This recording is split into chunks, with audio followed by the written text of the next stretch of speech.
When sellers receive multiple offers on their home, the instinct is usually simple: pick the highest price. But here's something many homeowners don't realize. Some of the biggest risks when selling your home aren't obvious. They're hidden inside the fine print of buyer offers. Things that can delay your closing, force you back into negotiations, or even cause the deal to collapse entirely. Today, I'm going to walk you through 8 hidden risks inside buyer offers that every seller should understand before accepting one. And the last one, I think, might really surprise you. Before we dive in, I'm Susan Glenns, founder and team leader of Bespoke Homes team with Keller Williams Realty. We are a top 1% real estate team in the greater Rochester and Finger Lakes area of New York, committed to helping our clients sell profitably and confidently. And if you're a homeowner considering selling in the next 6 to 12 months, then you've come to the right place. Hidden risk number 1, all cash isn't always cash. So let's start with one of the most common things home sellers get excited about: an all cash offer. At first glance, right, this sounds like an ideal situation. No lender, no appraisal requirements, and usually a faster closing. But here's what many folks don't realize. Not every cash offer means the buyer has fully liquid funds sitting in a bank account somewhere ready to close. Sometimes the money is tied up in investments or retirement accounts or even proceeds from the sale of another property. Other times buyers are using bridge loans or hard money financing behind the scenes. And those situations can come with strict timelines and or financial penalties to the buyer, which equals additional risk to you as the seller. The deal could stall or even fall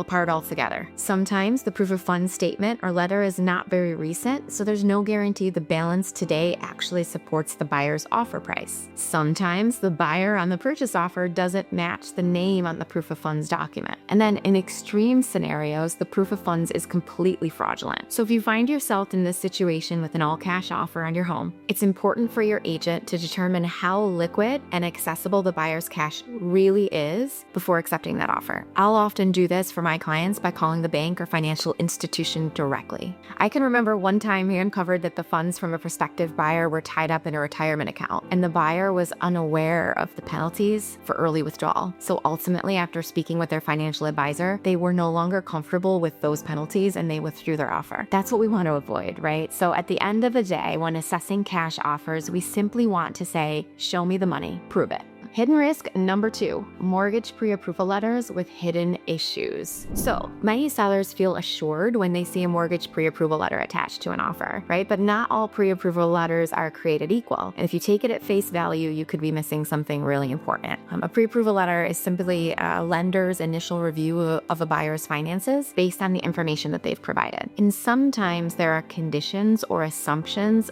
built into that approval. So for example, the letter might assume that the buyer needs to sell their current home first before buying their next home. Other times, the letter may actually be expired, meaning the lender hasn't verified the buyer's finances recently, right? And something could have changed for them. Another issue we sometimes see is when the pre-approval was calculated using estimated property taxes that are actually lower than the actual taxes on the home that's being purchased. And that difference can change what purchase price the buyer actually qualifies for. So, while a pre-approval letter is important, it shouldn't be viewed as a guarantee. A strong listing agent will often verify the buyer's financing strength and communicate directly with the lender when necessary to make sure that everything aligns with the purchase. Moving on to hidden risk number 3, low earnest money deposits. So another detail sellers should pay close attention to is the earnest money deposit, or the good faith deposit. It's the buyer's financial commitment to the transaction. Think about, they're going to put this money down up front to show that they're serious about purchasing your home. And in our market in Rochester and the Finger Lakes, this amount of money is due within 2 days of an accepted offer, okay? So when a buyer offers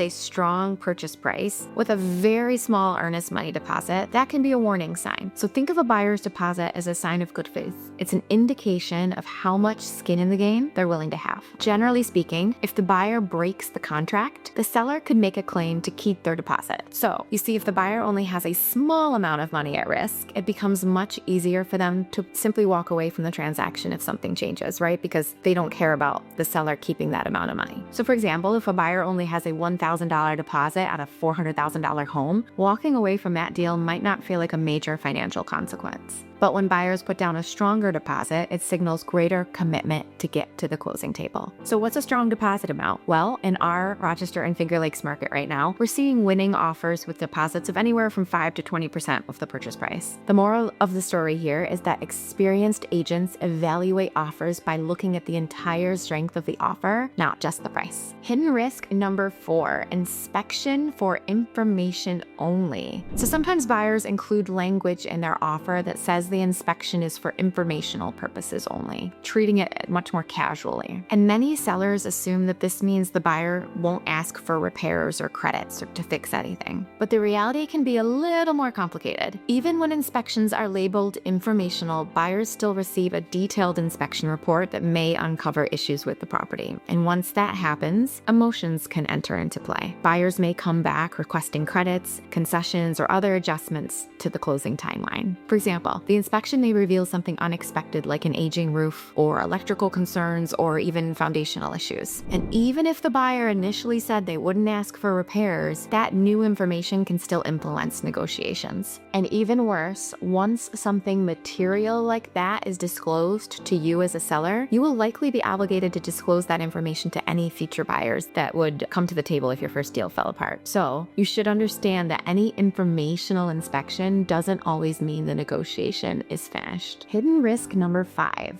appraisal gaps that aren't fully backed. So another term sellers may see in an offer is an appraisal gap clause. So first, let's define what that means. When a buyer is financing a purchase, the lender requires an appraisal to confirm the home's value because they want to make sure that the asset that they're securing, right, with their mortgage loan is actually worth the amount that they're lending. So imagine being a bank rather, and giving someone $500,000 for a house that's only worth $100,000, right? So if the home appraises for less than the purchase price, the lender will only lend based on the appraised value. And an appraisal gap clause means that the buyer is willing to bring additional cash to the closing table to cover that difference. For example, if a buyer offers $500,000 but the home only appraises at $480,000, then a buyer with a $20,000 appraisal gap would cover that difference themselves. Without that appraisal gap guarantee, the seller may have to come down in price or the deal could fall apart. Here's where sellers really need to look deeper. Just because the contract says that the buyer will cover the gap doesn't mean they actually have the funds available to do so. If the buyer is already stretching financially to cover their down payment and their closing costs, they may not have the additional funds required to cover that full $20,000 gap. Maybe they were only thinking the gap was going to be $5,000 or $10,000, right? And when that happens, sellers often find themselves right back at the negotiating table, reducing the price. That's why when reviewing the offers from the very beginning, we will often request proof of funds, specifically supporting the appraisal gap amount, not just the down payment. Moving on to hidden risk number 6, early possession